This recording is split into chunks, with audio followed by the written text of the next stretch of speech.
نحمده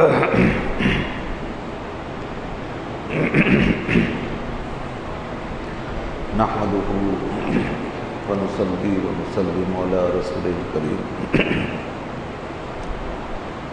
اما بعد فاعوذ بالله من الشيطان الرجيم بسم الله الرحمن الرحيم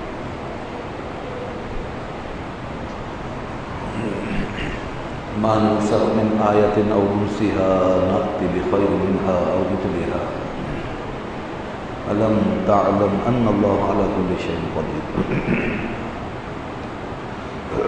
ألم تعلم أن الله له ملك السماوات والأرض وما لكم من دون الله من ولي ولا نصير صدق الله العلي العظيم وصدق رسوله الكريم اللهم صل على سيدنا ومولانا محمد وعلى آل سيدنا ومولانا محمد وبارك وسلم صلى عليه صلاة وسلام عليك يا سيدي يا رسول الله وعلى آلك وأصحابك يا سيدي يا حبيب الله.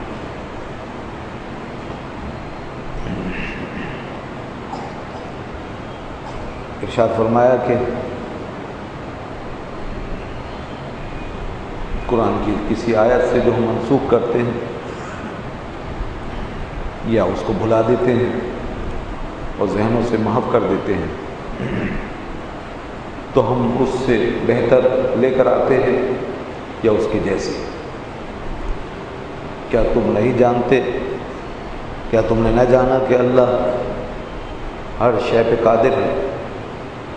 اور کیا تمہیں معلوم نہیں کہ اللہ ہی کے لیے ہے زمین و آسمان کی بادشاہ، اور نہیں ہے تمہارے لیے اللہ کے سوا کوئی ولی اور کوئی مددگار. یہ ہے اس آیت کا مفہوم اور ترجمہ. آج جو بنیادی موضوع ہے اس آیت میں جس کے متعلق مجھے تفصیل سے عرض کرنا ہے وہ ہے نسخ کے بارے میں. احکام الہیہ کا منسوخ ہونا. آپ نے سنا ہوگا ناسخ منسوخ، کس چیز کا منسوخ ہونا، کسی آیت کا ناسخ ہونا. اکثر گفتگو میں علماء کی اور کتابوں میں دیکھتے ہوں گے اب یہ آیت منسوخ ہے، یا فلاں حکم ہے منسوخ ہو گیا، یا کہا جاتا ہے کہ یہ آیت ناسخ ہے. جیسے ہم کہتے ہیں کہ رفع دین کا جو طریقہ ہے نماز میں تو یہ احناف کی نزدیک منسوخ ہے. ابتداءً رفع دین کیا گیا کچھ عرصے کے لیے، پھر وہ منسوخ ہو گیا، اور پھر اس کی جگہ جو حکم ہوا وہ یہ جیسے آج ہم نماز پڑھتے بغیر رفع دین تو یہ پھر حکم اس کے بعد آیا. اور جیسے آپ نے سنا ہوگا کہ قبلہ اول بیت المقدس کی طرف پہلے رخ کیا جاتا تھا، کچھ عرصے کچھ مہینے اس طرح نمازیں پڑھی گئیں مدینہ منورہ میں، پھر وہ حکم منسوخ ہو گیا اور اس کے بعد پھر خانہ کعبہ کی طرف ہمیشہ کے لیے مسلمانوں کو متوجہ کر دیا گیا. تو یہ جو منسوخ ہونا نسخ یہ کیا ہے، اس کے بارے میں آج بیان کرنا چاہتا ہوں، اور یہ آیت اسی موضوع سے متعلق ہے. اللہ تعالیٰ فرماتا ہے کہ کوئی آیت ہم منسوخ کرتے ہیں یا بھلا دیتے ہیں تو اس کے بدلے میں پھر اسی جیسی کوئی دوسری آیت اور دوسرا حکم لاتے ہیں یا اس سے بھی بہتر. تو سب سے پہلی بات تو یہ سمجھ لیجئے کہ نسخ کا اور منسوخ ہونے کا جو ذکر ہے یہ قرآن مجید میں موجود ہے. یہ کوئی انہونی بات نہیں ہے کہ کوئی حکم منسوخ نہیں ہو سکتا. نسخ جو ہے یہ جائز ہی نہیں ہے، اس کی کوئی گنجائش نہ ہو، ایسا نہیں. قرآن مجید کے اندر اس کا ذکر موجود ہے. پھر جیسے میں نے مثالیں بھی دی، اس کے علاوہ اور مثالیں ایسی بھی موجود ہیں، متعدد مثالیں یہ موجود ہیں جن سے پتہ چلتا ہے کہ حکم منسوخ ہو گئے اور ان پہ اب عمل درآمد نہیں ہوتا. اسی طریقے سے احادیث میں بھی نسخ کا اور منسوخ ہونے کا ذکر آیا ہوا ہے. اس لیے ہم امت کے اکابر علماء مشائخ شروع سے اب تک اس بات کے قائل رہے. اور پھر یہ نسخ اور منسوخ ہونے کا معاملہ صرف ہمارے دین میں ہی نہیں ہے، بلکہ ہم سے پہلے جو شریعتیں نازل ہوئیں اور کتابیں اتاری گئیں ان میں بھی یہ سلسلہ رہا. بہت سارے احکام منسوخ ہوتے تھے اور یہاں تک کہ پوری پوری شریعتیں منسوخ ہو جاتی تھی، کتابیں منسوخ ہو جاتی تھی. جب ایک نئی شریعت آ جاتی تھی تو سابقہ شریعت پوری یا اس کے اکثر احکام یا بعض احکام ضرور منسوخ ہوتے تھے، ورنہ نئی شریعت کے آنے کو جواز نہیں بنتا تھا. اگر ایز اٹ از وہ پرانی شریعت ہی کافی تھی تو پھر نئی شریعت کی کوئی ضرورت نہیں تھی. تو وہ وقت کی تبدیلی کے ساتھ ساتھ یہ اللہ تعالیٰ کی طرف سے حکیمانہ فیصلہ ہے، کیونکہ وہ حکیم مطلق ہے اور اس کو ہر چیز کا علم ہے کہ کس قسم کی تبدیلی معاشرے میں چل گئی اور کس چیز کی لوگوں کو ضرورت ہے. اس ضرورت کو پیش نظر رکھتے ہوئے اس کی حکمت کا تقاضا ہوتا تھا کہ اب یہ حکم اتار دیا جائے، اس کے بعد پھر یہ حکم، پھر یہ حکم، یا یہ شریعت، پھر یہ شریعت، پھر یہ شریعت. تو یہ سلسلہ ہمیشہ سے رہا. خود یہودیوں کا بھی اس سے سابقہ پڑا، انہیں بھی اس قسم کی باتوں کا علم تھا، لیکن اس کے باوجود اس قوم یہود نے محض اپنی ہٹ درمی، اناد اور دشمنی کی بنیاد پر، کہ انہیں مسلمانوں سے خامخواہ بیر تھی، نفرت تھی، وہ رسول اللہ صلی اللہ علیہ وسلم کی رسالت پر ایمان نہیں لانا چاہتے تھے، حضور سے انہیں نعوذ باللہ بغض تھا. اس لیے وہ جان بوجھ کے جن باتوں کا حالانکہ وہ خود تجربہ کر چکے تھے اور جو ان کے یہاں مسلمات میں سے تھی اور واقع ہوتی رہی، ان باتوں میں بھی انہوں نے میخیں نکالی، ان پہ بھی اعتراض کیا اور ان باتوں پہ اعتراض کر کے مسلمانوں کو خواہ مخواہ تکلیف دینے کی انہوں نے کوشش کی اور اسلام کو بدنام کیا. چنانچہ ایسی باتوں میں ایک بات یہ تھی ناسخی کے بارے میں، کہنے لگے جی یہ کتاب تو اللہ کی کتاب معلوم نہیں دیتی. کیوں؟ اس لیے کہ دیکھیے آج ایک حکم نازل ہوتا ہے، کل دوسرا، اس طرح تبدیلی ہوتی رہتی ہے. ایک بات ایک زمانے میں کہی گئی، پھر اس کے بعد کوئی عرصے کے بعد دوسری بات نازل کر دی گئی. تو یہ کیسے ہو سکتا ہے کہ پہلے والی بات ختم ہو جائے پھر دوسری بات جو ہے وہ رائج ہو جائے اور اس کو نافذ کر دیا جائے؟ تو اللہ کی شان تو یہ نہیں ہے کہ وہ اس طرح اپنے احکامات بدلتا رہے، کبھی ایک حکم اور کبھی دوسرا حکم. اور جب ایسا ہو رہا ہے تمہاری اس کتاب میں، تو اس کا مطلب یہ ہوا کہ کتاب اللہ کی کتاب نہیں ہے، کہ تم نے خود سے اپنی گڑھ لی کتاب. یہ بات انہوں نے کی تو انہوں نے اس چیز کو اللہ کی شان کے خلاف قرار دے دیا کہ یہ اللہ کی شان نہیں ہے کہ وہ ایک حکم نازل کرے پھر دوسرا پھر تیسرا. ایسا نہیں ہو سکتا، یہ نہیں ہونا چاہیے. اب یہ بات کتنے تجاول عارفانہ کے ساتھ وہ کرتے جا رہے ہیں اور اس کو اعتراض بنا کے پیش کر رہے ہیں. اب جیسا کہ میں نے ابھی کہا کہ خود ان کے اپنے سامنے یہ سب کچھ ہوا ہے مختلف شریعتوں میں. موسیٰ علیہ السلام کی شریعت ان کے پاس موجود ہے، ان کی کتاب، اس میں بہت سے احکام آئے جو سابقہ شریعتوں اس کی باتوں کو منسوخ کرتے ہوئے آئے. حضرت آدم علیہ السلام کی شریعت میں ان کے نظام میں بہن بھائی کا نکاح ہو جاتا تھا، ایک ماں باپ کی اولاد بہن بھائی کا نکاح جائز قرار دیا. اور اس کے بعد پھر دیکھیے موسیٰ علیہ السلام تک یہ سلسلہ چلا ہے تقریباً، اور اس کے بعد پھر یہ منسوخ ہو گیا. موسیٰ علیہ السلام کی شریعت میں اس کی کوئی گنجائش نہیں تھی اور یہ نکاح حرام. نوح علیہ السلام کی شریعت میں خون کے سوا ہر چیز جائز تھی، جانور کی اس کو کھانا، خون جو تھا یہ حرام تھا. پھر دیکھیں موسیٰ علیہ السلام کی شریعت میں اور کئی چیزیں حرام کر دی گئی.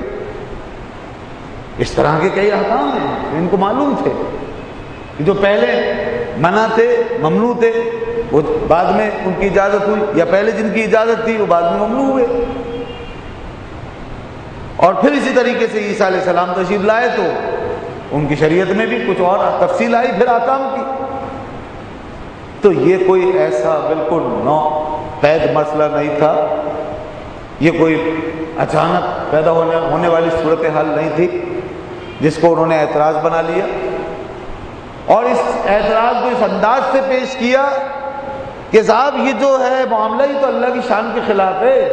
اللہ تعالیٰ کو بھلا کیسے ہم کہہ سکتے ہیں کہ وہ آج ایک حکم نازل کر کے پھر سوچے کہ دوسرا حکم اتارنا چاہیے؟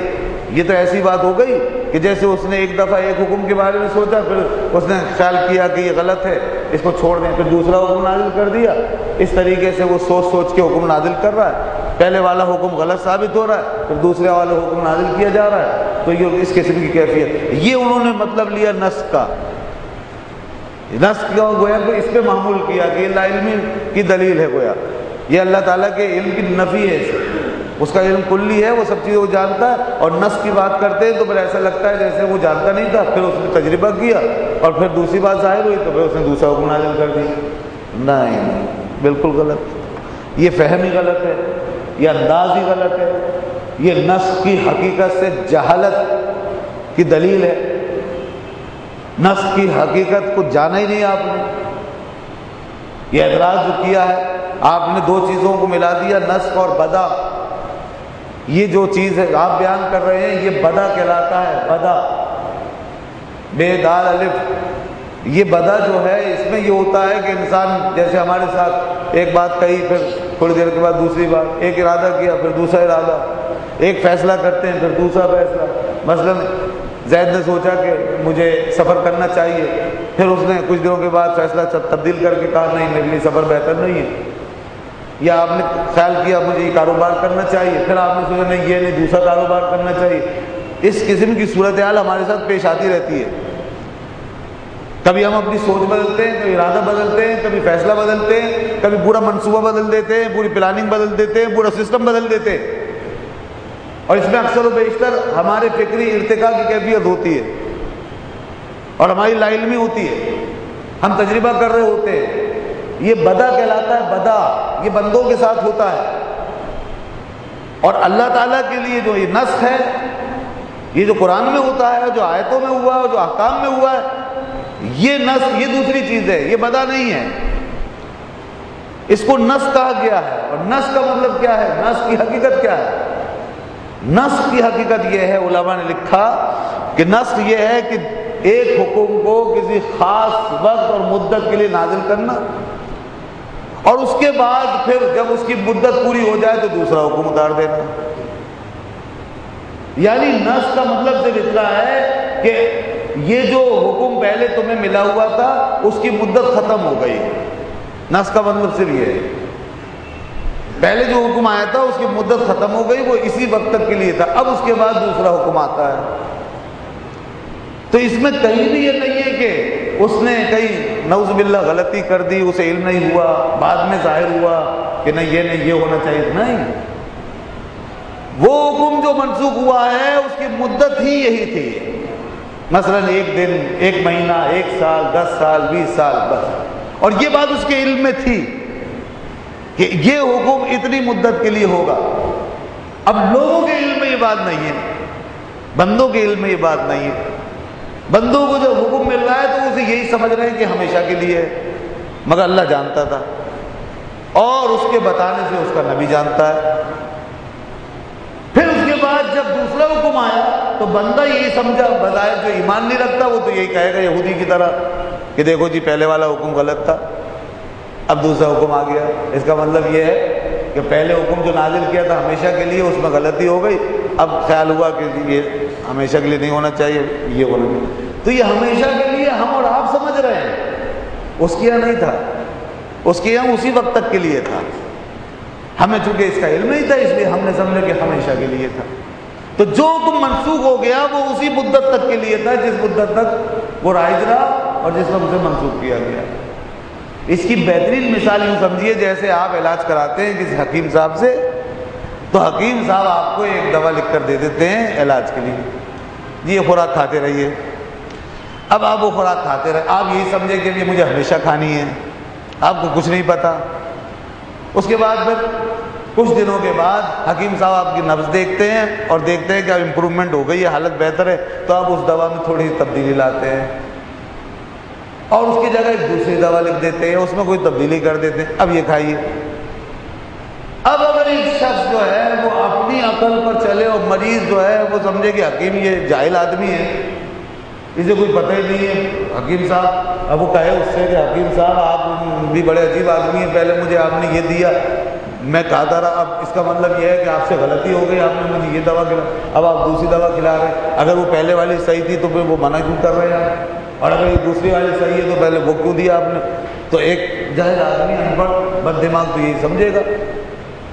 اس لیے اسے پتہ ہی نہیں ہے حکیم کسے کہتے ہیں, حکیم کا علاج کیا ہوتا ہے, اس کا طریقہ کار کیا ہوتا ہے, کس طرح وہ علاج کر رہا ہوتا ہے, اسے پتہ ہی نہیں ہے. اسے اپنے اندر واقع ہونے والی تبدیلیوں کا بھی نہیں پتا کہ مجھے کس وقت کس قسم کی دوا کی ضرورت ہے, اسے کچھ نہیں پتا جب بھی وہ یہ بات کر. لیکن جو جانتا ہے, جو سمجھتا ہے, اور عام طور پہ لوگ اتنی بات تو سمجھتے ہی ہیں دنیا میں کہ بھئی یہ حکیم کا طریقہ یہی ہوتا ہے, انسان کی حالت کا ایک تقاضا ہے, وہ اس کو جانتا ہے, اس وقت تک کے لیے ایک دوا دیتا ہے, پھر جب حالت بدل جاتی ہے تو دوسری دوا لکھتا ہے, پھر حالت بدل جاتی ہے تیسری دوا لکھتا ہے. تو یہ حکیم کے مکمل علم کی دلیل ہے جو اس سلسلے میں اس کو حاصل ہے, اور یہ اس کا طریقہ علاج ہے. تو جو سمجھدار ہے وہ تو یہی بات کہے گا اور حکیم کی حکمت پہ اعتماد کرے گا. البتہ جو جاہل اور دیوانہ ہوگا, پاگل اور مجنون ہوگا, جسے کچھ پتہ نہیں ہوگا, وہ ضرور اعتراض کرے گا اور کہے گا حکیم صاحب یہ آپ کیا کر رہے ہیں, کبھی ایک دوا کبھی دوسری. حکیم صاحب بولیں گے جائیے اپنا علاج خود کر لیجیے, آپ کو ضرورت ہی نہیں لگا, آپ کو ہم پہ بھروسہ ہی نہیں. آپ جب یہ سمجھتے ہیں کہ ہمیں کچھ آتا ہی نہیں ہے اور ہم ایسے ہی تجربے کر رہے ہیں اپنا علاج خود کر لیں, تو یہی جواب ملنا چاہیے. تو بات یہ ہے کہ یہ اعتراض جو اٹھایا ہے یہود نے, یہ ان کی بددماغی, اس یہود کی جہالت, ہٹ درمی, لا علمی کی دلیل ہے. یہ ان کی ضد اور ان کا عناد ہے, یہ جو یہ بات کر رہے ہیں انہیں معلوم ہونا چاہیے, اور دنیا جانتی ہے جو بھی اللہ رب العزت پر صحیح ایمان و یقین رکھنے والا ہے اسے معلوم ہے کہ اللہ عالم الغیب والشہادہ ہے, علیم ہے, خبیر ہے, اور وہ حکیم مطلق ہے, وہ دانائے مطلق ہے, وہ اپنے بندوں کا علاج کرتا ہے جو اپنے دین و شریعت کو نازل کرتا ہے. اور یہ شریعت اور یہ دین اور یہ اس کے احکام یہ نسخے بن کر نازل ہو رہے ہوتے ہیں, اور انسانیت بیمار مریض کی طرح اس کے سامنے ہوتی ہے, اور پھر اس کے بعد وہ ایک حالت میں ایک نسخہ نازل فرماتا ہے, اور اس کے بعد جب معاشرے میں ارتقاء آتا ہے, تبدیلی آتی ہے, تو پھر اس کے بعد دوسرا نسخہ اتارتا ہے اور پہلے نسخے کی مدت کو ختم کر دیتا ہے. اس طرح اس نے 23 سال کے عرصے میں ایک مکمل علاج آسمانوں سے زمین پر اتار دیا. ہمارے ذہنوں کا علاج, ہمارے فکرات کا علاج, ہمارے خیالات کا علاج, ہمارے جذبات کا علاج, ہماری ارواح کا علاج, ہمارے باطن کا علاج, ہمارے معاملات کا علاج, ہمارے معاشروں کا علاج, ہماری معیشت کا علاج, ہماری سیاست کا علاج, ہر چیز کا علاج اس نے اتارا ہے اس حکمت و اس تدبیر کے ساتھ. تو یوں تدریجاً دین نازل ہوا ہے, اور اس کے اندر ناسخ و منسوخ کے معاملات سمائے ہوئے ہیں. تو یہود نے یہ اعتراض بر بنا جہالت کیا, اللہ تعالیٰ نے ان کا یہ جواب دیا ہے, اس نے اپنی شان کے مطابق پورے جاہ و جلال کے ساتھ جواب نازل کر دیا. بڑی ہی یہ ایک عام جنرل لاجک اور نالج کی بات تھی, ہر آدمی سمجھتا ہے کہ علاج کے طریقے کیا ہیں, اس لیے ان سے اس بحث میں تو پڑھنے کا کوئی فائدہ نہیں ہے نا. لہٰذا اس نے صاف صاف بتا دیا, یہ بات سمجھ لو کہ ہم جب ایسا کر رہے ہیں کہ کوئی آیت منسوخ کر رہے ہیں یا اس کو ذہنوں سے محو کر رہے ہیں, تو اس کی جگہ ایک دوسری چیز لا رہے ہیں, ایک دوسری چیز لا رہے ہیں. لا رہے کا مطلب یہ ہے کہ ہم اس کو اپنے پورے علم اور اپنے پورے تدبر کے ساتھ لا رہے ہیں. ایسا نہیں ہے کہ کوئی ہم مجبور ہو کر کہ غلطی ہو گئی, خطا ہو گئی, پتہ نہیں چل سکا, اس لیے اب دوسری بات لانی پڑ گئی. نہیں, ہم ایک چیز کو منسوخ بھی خود کرتے ہیں, اس کو ذہنوں سے محو بھی کرتے ہیں, کیونکہ وہ منسوخ ہو چکی ہے, اب وہ مطلوب نہیں ہے, اور پھر اس کے بعد ہم اس کی جگہ دوسری چیز لاتے ہیں, تو وہ بھی اپنے علم اور ارادے سے لاتے ہیں. علم تعلم ان اللہ علی کل شیء قدیر. اور اگر کسی کو اس بات کا اعتراض ہے تو وہ یہ بات جان لے کہ اللہ تعالیٰ ہر چیز پہ قادر ہے, اور جب قادر ہے تو وہ جو چاہے کرے, تمہیں اس کی حکمت بتائے یا نہ بتائے, اور تمہاری سمجھ میں آئے یا نہ آئے, وہ جو چاہے کر سکتا ہے. یہ بات بندے کو معلوم ہے. اور اتنی بڑی ذات اور علیم و خبیر ذات, اور اس کا ایسا بڑا اتنا جامع بھرپور مکمل علم کیسے ہو سکتا ہے کہ بندہ اس کی ساری علم کو، ساری معلومات کو، ساری حکمتوں کو سمیٹ سکے؟ ہم ذرا سے اپر پوزیشن میں ہوتے ہیں، اوپر جب ہم کسی لیول پر، کسی منصب پر لوگ ہمارے ماتحت، تو ہم ضروری نہیں سمجھتے کہ ہر ایک کو ہر بات سمجھائی جائے اور بتائی جائے، بلکہ لوگوں کی بہتری بسا اوقات اس میں سمجھی جاتی ہے کہ ہر شخص کو ہر بات پتہ نہیں چلنی چاہیے، بس لوگوں کو آرڈر کو فالو کرنا چاہیے کہ جو بات حکم دی جا رہی ہے، جو آرڈر دیا جا رہا ہے، وہ اس پہ عمل کیا جائے۔ سڑک پہ کھڑی ہوئی فوجیں کب اپنے سپہ سالار سے، اپنے کمانڈر سے الجھتی ہیں کہ سر یہ حکم کیوں دے رہے ہیں آپ، پہلے ہمیں اس کی وجہ تو سمجھا دیں کہ یہ محاذ وہ محاذ، اس پہ لڑنا اس پہ لڑنا، حملہ کرنا نہیں کرنا، آپ ہمیں وجہ تو بتائیں۔ تو پھر تو ہو گئی لڑائی، پھر آپ نے محاذ پہ کام کر لیا، نہیں ہوتا ضروری۔ ایک سسٹم جب چل رہا ہوتا ہے تو سب کا علم برابر نہیں ہوتا، اور جب بندوں کے بیچ میں علم کا فرق ہو سکتا ہے، اور بندوں کے لیے، ہر شخص کے لیے ہر بات کا جاننا ضروری نہیں ہوا کرتا، عام حالات میں ایک روٹین کے مطابق چلنے کے لیے، ایک سسٹم کو چلانے کے لیے، تو بھلا بتائیے اس رب العالمین، اللہ رب العالمین، اس رب کائنات اور اس کے ہم جیسے حقیر چھوٹے بندوں کے درمیان یہ معلومات کا تبادلہ کیوں کر ضروری ہوگا بھائی؟ مشاورت کیوں ضروری ہو؟ کیوں وہ بتائے اپنی ہر بات ہمیں؟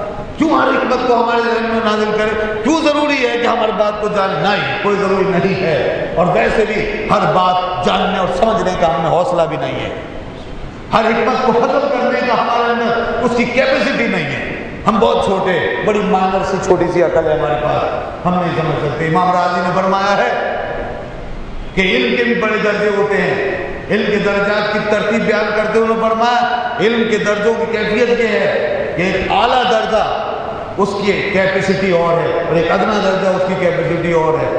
عام لوگوں کا جو حال ہے، ان کی گنجائش اور کیپیسٹی، اس کے اوپر اگر علماء اہل علم کا، دانشوروں کا علم رکھ دیا جائے، ان کے ان سانچوں میں وہ علم اتار دیا جائے، تو ان کے سانچے ٹوٹ جائیں گے اور عام آدمی ہلاک ہو جائے گا۔ ہر بات ہر آدمی کو نہیں سمجھائی جا سکتی، ورنہ حدیث میں یہ نہ آتا کلم الناس علی قدر عقولہم، کہ لوگوں سے ان کے عقلوں کے مطابق کلام کرو، وانزل الناس منازلہم، اور لوگوں کو ان کی منزلوں پہ اتارو، ان کے درجوں میں رکھو انہیں جہاں جس درجے کے وہ ہیں، یہ حدیثیں ہیں۔ اور پھر فرمایا کہ علماء کے اوپر ایک اور درجہ ہے، اور وہ ہے عارفوں کا درجہ، وہ جو عارفین ہوتے ہیں، اللہ کی معرفت، اس کے اسرار کا علم رکھنے والے، فرماتے وہ ان کا جو درجہ ہے عالموں سے بھی بڑا ہے، اور علماء کا درجہ ان سے کم ہے، تو ان کی کیپیسٹی بھی کم ہے۔ اگر عارفوں کا علم، عرفاء کا علم اور ان کے اسرار علماء کے اوپر ان کی کیپیسٹی میں رکھ دیے جائیں اور ان کے سانچے پر رکھ دیے جائیں، تو علماء کا سانچہ ٹوٹ جائے، ان کی کیپیسٹی ٹوٹ جائے، پھٹ جائے، اور وہ برداشت نہ کر سکے، وہ ہلاک ہو جائے، علماء ہلاک ہو جائے۔ پھر عارفوں کے اوپر اور لوگ ہیں، یہاں تک کہ انبیاء کا درجہ ہے، اور نبی کا درجہ اتنا بلند ہے کہ نبی کا علم اور اس کے اثرات اگر غیر نبی پہ رکھ دیے جائیں تو سارے غیر نبی ہلاک ہو جائیں۔ کوئی مومن، کوئی صالح، کوئی صدیق، کوئی غوث، کوئی قطب، کوئی ابدال، کوئی کلندر نبی کا ظرف اپنے اوپر نہیں اٹھا سکتا، نبی کی وسعتوں کو سمیٹ نہیں سکتا، نبی کی وسعتوں کو کوئی نہیں سمیٹ سکتا، اس کے علم کا حامل کوئی نہیں بن سکتا۔ ہر ایک اپنے اپنے ضرب و استعداد کے مطابق، اپنی اپنی کشادگی اور کیپیسٹی کے مطابق نبی کے سینے سے اور منبع مصدر علم و فن سے وہ علم لیتا ہے، وہ کوشش لیتا ہے، وہ روشنی حاصل کرتا ہے، مگر وہ پورا لیول وہ ہمارے اوپر رکھ دیا جائے تو ہم تباہ ہو جائیں۔ یہ ہے مختلف مذاہب۔ تو اس لیے یاد رکھیے، یہ تو بات خدا کے علم کی ہو رہی ہے، تو خدا کا علم اور اس کی حکمت بندہ کیسے سمجھ سکتا ہے؟ اس لیے اس نے بڑی بنیادی بات ارشاد فرمائی کہ جب وہ قدیر ہے تو بس وہ جو کچھ چاہے گا وہ کرے گا، تمہاری سمجھ میں آئے گی نہ آئے۔ اور کیا تم یہ سمجھ گئے؟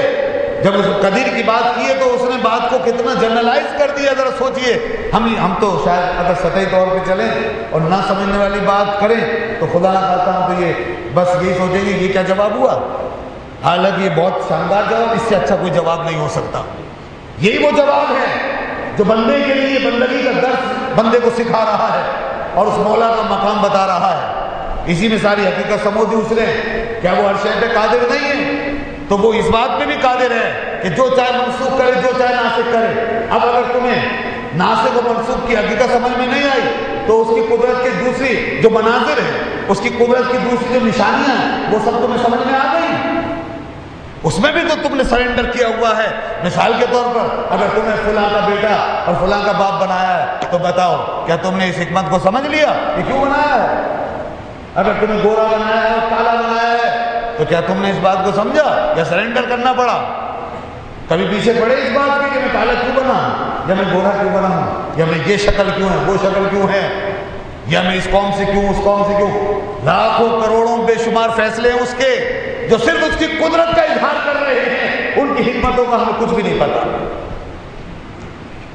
تو جب ساری اس کائنات کے اندر ہم نے اس کی قدرت کے آگے سرنڈر کیا ہوا ہے اور ہم نے تسلیم کیا ہوا ہے ہر سطح پر کہ ہاں تو قادر ہے، تو جو چاہے کرے، تو وہ فرماتا ہے بس یہ بھی میرا فیصلہ ہے کہ میں ایک حکم نازل کروں اور پھر دوسرا، اس لیے کہ میں قادر و قدیر ہوں۔ اس کو بھی مان لو، اس کو بھی مان لو، اور اس میں چو چرا کرتے ہو، یہ اس کی حقیقت جاننا چاہتے ہو تو پھر ان ساری باتوں کی حقیقت بھی جاننے کی کوشش کر کے دکھاؤ پھر، اور ان کی ساری وجوہات۔ تو تمہاری زندگی کا ٹائم نہیں ہے اتنا کہ تم کسی ایک گتھی کو بھی سلجھا سکو، اتنی گنجائش ہی نہیں ہے تمہارے پاس، اتنی مہلت ہی نہیں ہے تمہارے پاس کہ کسی ایک راز کو بھی سمجھ سکو۔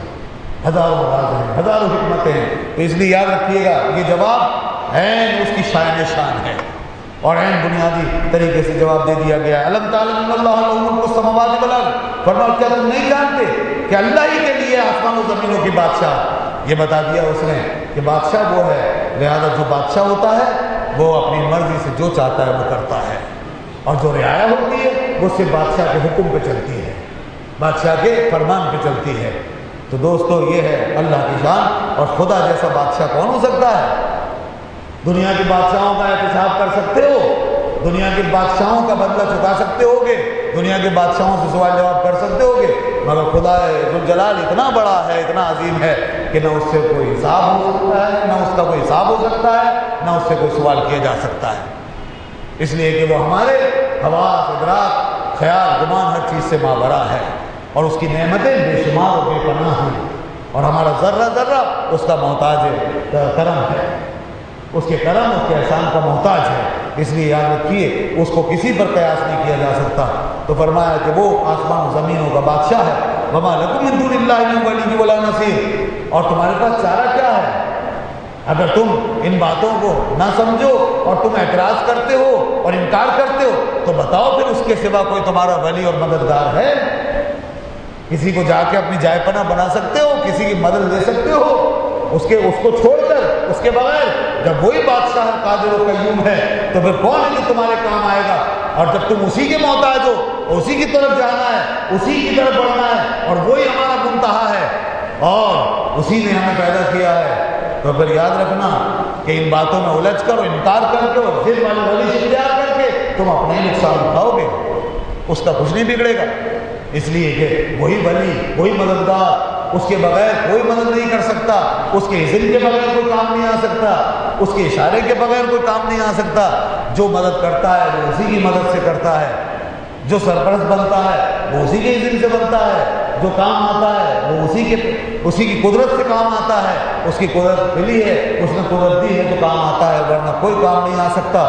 یہ بتا دیا قرآن نے اس مقام پر ان ضدی اور ہٹ درم لوگوں کو جو قرآن سے ٹکرا رہے تھے، جو اللہ کے ان احکام پہ اعتراض کر رہے تھے، اس کی حکمتوں پہ اعتراض کر رہے تھے، اور اللہ کی وحی کے نظام کو چیلنج کرنے کھڑے ہو گئے تھے۔ ان سے یہ اس طرح کا یہ کلام اور یہ انداز گفتگو یہ ان کے لیے ہے، ایسے لوگوں کے لیے، یہ مومنوں کے لیے نہیں۔ یہ بات جو ایمان لا چکے ہیں، مومنوں کے لیے یہ بات نہیں کہی گئی کہ تمہارے لیے کوئی ولی، کوئی مددگار نہیں ہے، تم بے سہارا ہو، تمہارا کوئی ولی، کوئی مددگار نہیں ہے، مومنوں سے نہیں کی گئی۔ یہ یہودی، غیر مسلم، کافر، مشرک، ان لوگوں سے کہا گیا، اس لیے کہ مومنوں کے لیے تو کچھ معاملہ دوسرا ہے نا۔ مومن تو مانتے ہیں، مومن فرما بردار ہے، مومن تو یقین رکھتے ہیں، اس لیے مومنوں سے کہا گیا جب تم نے ہمیں مان لیا اور تم نے ہماری قدرت کو سمجھ لیا ہے اور ہم پر ایمان قبول کر لیا ہے تو فإن اللہ مولاکم وجبریل وصالح المؤمنین، تو اے مومنو تمہارے لیے اللہ بھی مددگار ہے، جبرائیل بھی مددگار ہے، اور یہ جو اولیاء اللہ ہوتے ہیں صالحین یہ بھی مددگار ہے، تمہارے لیے سب مددگار ہیں، اللہ نے تمہارے مددگار بنائے ہیں۔ وہ سب سے پہلے تو وہ خود ہے، وہ خالق ہے، مالک ہے، پھر اس نے تمہارے لیے ذرائع اور وسائل بنائے ہیں۔ جبرائیل تمہاری مدد کے لیے آتے ہیں اسی کے حکم سے، نبی تمہاری مدد کرتے ہیں اسی کے حکم سے، اور صالح مومنین اولیاء اللہ جو ہوتے ہیں یہ تمہارے کام آتے ہیں اسی کے حکم سے۔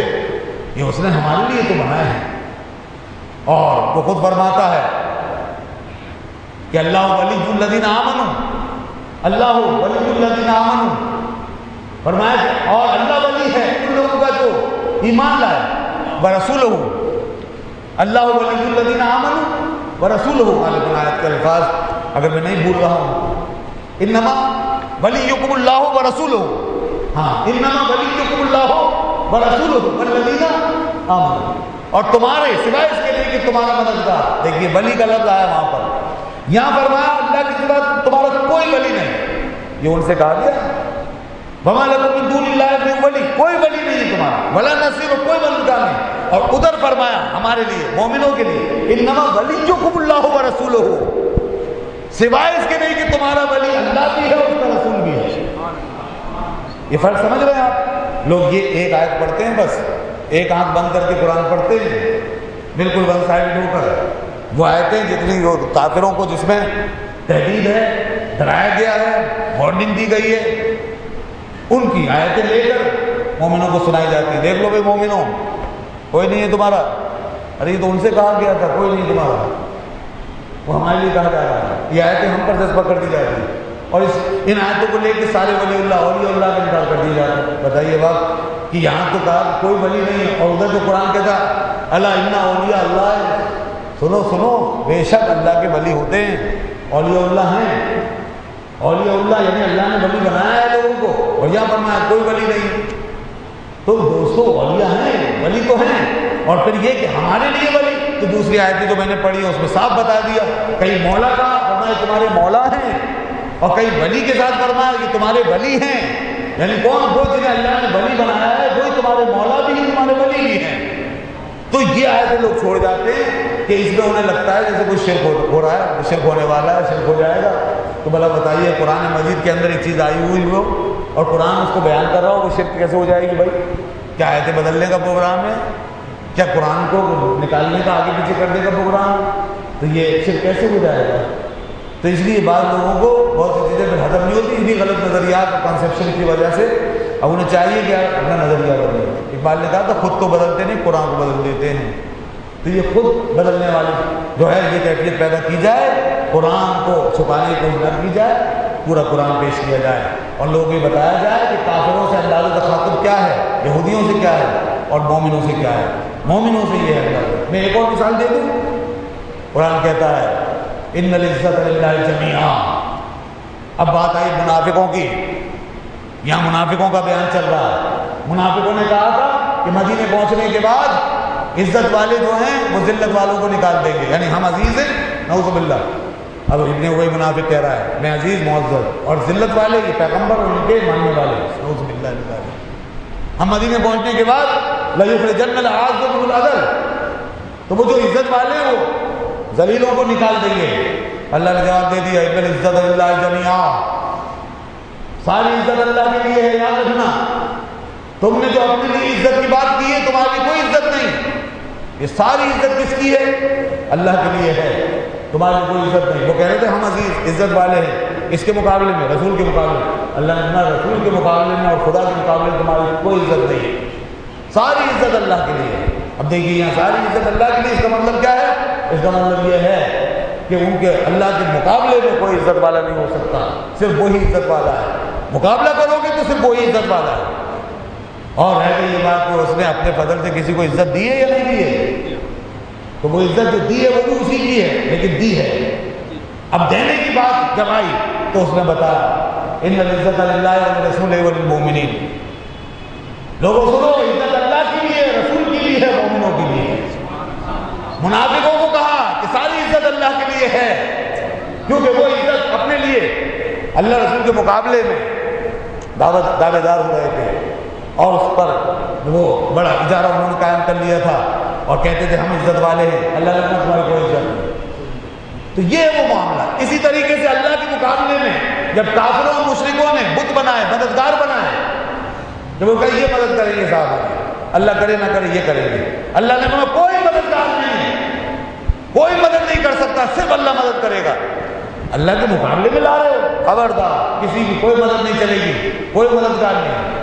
لیکن اس کے بعد دوسری جگہ اس نے بتا دیا ہاں جسے میں مددگار بنا دوں وہ تمہاری مدد کر سکتا ہے، کیونکہ وہ مقابلے میں نہیں ہے، وہ میری ہی مدد سے مدد کر رہا ہے، وہ میرے لیے میرے مقابلے میں نہیں کھڑا ہوا. تو میں جسے جیسے اللہ نے فرمایا لا یشرک فی حکمہ احد، وہ اپنے حکم میں کسی کو شریک نہیں کرتا. یہ کس کے لیے کہا؟ ان لوگوں کے لیے کہا جو اللہ کے حکم میں دوسروں کو شریک کرتے تھے، جیسے اپنے بتوں کے لیے، جھوٹے معبودوں کے لیے حکم مانتے تھے، یا وہ عیسائیوں کا جو طریقہ رہا کہ اپنے وہ پادری انہوں نے اللہ کے حکم کے مقابلے میں ایک حکم اللہ دے رہا ہے، ایک پادری دے گا، اور پادری کا حکم خدا کے حکم کے برابر، جیسے کہ اب بھی ان کے یہاں پاپائیت اسی چیز کا نام ہے. تو اس کے لیے فرما دیا گیا کہ وہ اپنے حکم میں کسی کو شریک نہیں کرتا. ٹھیک ہے جی، وہ تن تنا ہے. لیکن اس کے بعد پھر جب مقابلے کی بات نہیں ہے، جب ساری اتھارٹی اس کے لیے مان لیا آپ نے، تو پھر وہ فرماتا ہے ہاں میرا نبی بھی حکم دیتا ہے، میں بھی حکم دیتا ہوں، میرا نبی بھی حکم دیتا ہے. اور فرمایا اطیعوا اللہ واطیعوا الرسول، اللہ کی بھی اطاعت کرو اور رسول کی بھی اطاعت کرو. اور حتیٰ یحکموک فیما شجر بینہم، اے نبی اس وقت تک یہ مومن نہیں ہوں گے جب تک کہ آپ کے حکم اور فیصلے کو یہ دل و جان سے تسلیم نہیں کر لیں گے، اور جب تک آپ کو اپنا حاکم نہیں مان لیں. ایک طرف اس نے فرمایا میں اپنے حکم میں کسی کو شریک نہیں کرتا، دوسری طرف لوگوں نے فرمایا جب تک میرے نبی کو حاکم نہیں مانو گے تو مومن نہیں ہو سکتے. اور ایک جگہ فرمایا سلیمان علیہ السلام حکم دیتے تھے ہواؤں کو، تجری بامرہ رخان حیث اصاب، حکم دیتے تھے ہوا کو اور ہوا چلتی تھی جس طرح وہ چاہتے تھے. تو دیکھیے بات، ایک آیت وہ کہ جس میں فرمایا میں کسی کو شریک نہیں کرتا اپنے حکم میں، تو یہ ان لوگوں کے لیے کہا گیا جو اللہ کے مقابلے میں حکم مان کے بیٹھ گئے، حاکم مان کے بیٹھ گئے اور ان کو خدا جیسا سمجھا. فرمایا نہیں، کوئی شریک نہیں، صرف اللہ ہے بس. اور پھر دوسری جگہوں پہ بتا دیا کہ اللہ نے جنہیں حاکم بنا دیا ہے ان کا حکم بھی چل سکتا ہے اللہ کے حکم سے، اسی کی بندگی میں. تو یہ فرق ہے اصل میں. لوگ اس فرق کو نہیں سمجھتے اور یوں آیتوں کو خدمت کر دیتے ہیں اور ایک کا حکم دوسرے پہ، دوسرے کا حکم پہلے پہ لگا دیتے ہیں، اس لیے یہ سارا کنفیوژن پیدا ہوتا ہے. تو یہاں پر جو فرمایا فما لکم وما لکم من دون اللہ من ولی ولا نصیر، کہ تمہارے لیے نہیں ہے کوئی ولی، کوئی مددگار اللہ کو چھوڑ کر. تو یہ ان کافروں مشرکوں سے کہہ دیا گیا. اور ورنہ مومنوں کے لیے یہ ہے کہ مومنوں کے لیے اللہ نے وسائل بنائے ہیں، مددگار بنا دیا اپنے بندوں کو، اور مومنوں کے لیے اللہ نے اولیاء بنائے ہیں، اغواث پیدا کیے ہیں، کعب پیدا کیے ہیں. اور سب سے بڑا وسیلہ نبی کریم صلی اللہ تعالیٰ علیہ وسلم کو اس طرح بنایا کہ وہ پہلے انسان کے آدم کے لیے بھی وسیلہ تھے اور آخری انسان کا وسیلہ بھی آپ ہی ہوں گے. دنیا کا آغاز ہوا تو حضور وسیلہ بنے، اور دنیا جب اپنے انجام کو پہنچے گی تو بھی حضور وسیلہ ہوں گے. آخرت میں بھی حضور ہی وسیلہ ہیں، دنیا میں بھی آپ ہی وسیلہ ہیں، اور قبر اور حشر میں بھی سرکار دو عالم کا وسیلہ ہے. یہ اس نے جان خود فرمایا ہے، اور اس نے خود قرآن میں فرمایا ہے کہ نبی کے پاس آؤ اگر اپنی جانوں میں ظلم کر لیتے ہو. تو بہرحال اس سے انکار نہیں کیا جا سکتا، یہ بھی ہمارے سامنے موجود ہے. یہ مومنوں کے لیے ہے، اور کافروں مشرکوں کے لیے اس کا یہ جواب ہے کہ تمہارے لیے کوئی وسیلہ نہیں ہے، تمہارے لیے کوئی وسیلہ نہیں ہے. مومنوں سے کہا تمہارے مددگار ہیں، کافروں سے کہا تمہارے کوئی مددگار نہیں، کوئی ولی نہیں. مومنوں سے کہا تمہارے ولی ہیں، تمہارے مددگار ہیں. مومنوں سے کہا تمہارے لیے عزت ہے، کافروں سے کہا تمہارے لیے کوئی عزت نہیں ہے، ساری عزت اللہ کے لیے. ان سے یہ کہا گیا، مومنوں سے کہا گیا تمہارے لیے عزت ہے. تو بات وہی ہے کہ مومنوں کے لیے جو کچھ مانا گیا ہے، جو کچھ کہا گیا ہے، وہ سب اللہ ہی کا ہے. اس میں اللہ کی حاکمیت موجود ہے، اس کی معبودیت قائم ہے، اور اس کے لیے اس کو کوئی چیلنج نہیں کر رہا، اور کوئی اس کے مقابل نہیں ہے، کوئی اس کے سامنے نہیں، سب اس کے بندے ہیں. اس لیے بندہ ہونے کی حیثیت سے بندوں کے لیے عزت ہے، شان موجود ہے. اس میں کوئی شک والی بات ہی نہیں ہے. جب تک بندہ بندہ ہے تبھی شک نہیں ہوگا، چاہے وہ دنیا بھر کا امام و پیشوا بن جائے اور سب سے آگے بڑھ جائے اور ساری دنیا میں سب سے زیادہ طاقتور ہو جائے. بندہ ہے تو بندہ ہی رہے گا، خدا نہیں کہلائے گا. خدا نہیں کہلائے گا تو اس کے لیے یہ ساری عزتیں ہیں، یہ ساری حشمتیں ہیں، یہ ساری سلطنتیں ہیں، اور اس کے لیے سارے بہت منصب ہیں. اور جب کوئی خدا بننا چاہے گا نعوذ باللہ تو اس کے لیے کچھ نہیں ہے، وہ پھر حقیر ہے، ادنا ہے، خسیس ہے.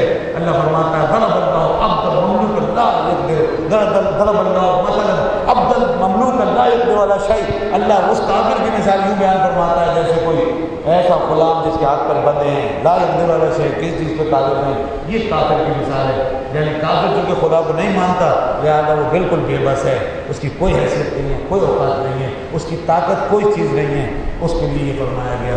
اور مومنوں کی مثال دی، اولیاء کی مثال دی، فرمایا وَمَا رَزَقْنَاهُم مِّنَّا رِزْقًا حَسَنًا، ہمارے نیک بندوں کی مثال یہ ہے جیسے ہم نے اپنا رزق خوب اچھی طرح کسی کو دیا، رزق کے حسن کی بارش کر دی ہو، اور پھر فَهُوَ يُنْفِقُ مِنْهُ سِرًّا وَجَهْرًا، اور وہ بندہ پھر اس رزق سے خوب تقسیم کر رہا ہو، خوب بانٹ رہا ہو، دنیا کو نواز رہا ہو۔ بس یہ ہے میرے نیک بندوں کی مثال۔ تو دیکھیے کہ کافر کی مثال جیسے ہاتھ بندہ غلام، اور مومن کی مثال دونوں ہاتھ کھلے ہیں، دنیا پھیل لوٹ رہی ہے، دنیا پھیل لوٹ رہی ہے۔ اس لیے کہ کافر خدا کے مقابلے میں کیا فرمایا کچھ نہیں ہے، اور مومن چونکہ خدا کی بندگی میں ڈوبا ہوا ہے اس لیے فرمایا یہ بہت کچھ ہے، یہ تمہارے لیے بہت کچھ ہے، سب کچھ ہے، اس لیے کہا گیا کیونکہ بندگی میں ڈوبا ہوا ہے۔ تو اس لیے دوستو یہ فرق ہمیشہ رہنا چاہیے۔ یہاں پر یہ آیت مکمل ہوئی، اب انشاءاللہ اس کے بعد اگلی آیت آ رہی ہے، اس کے مطابق اگلے درس میں گفتگو کریں گے، اور اس میں سوال جواب کے بارے میں بات ہوگی کہ جو سوالات کیے جاتے ہیں عام طور پر، اور خاص طور پہ انبیاء کرام سے ہونے والے سوال، ان کے بارے میں کیا آداب ہے اور نبی کی عظمت و شان کیا ہے، اس حوالے سے انشاءاللہ میں بات کروں گا۔ تو یہ آئندہ درس میں موضوع بحث رہے گا۔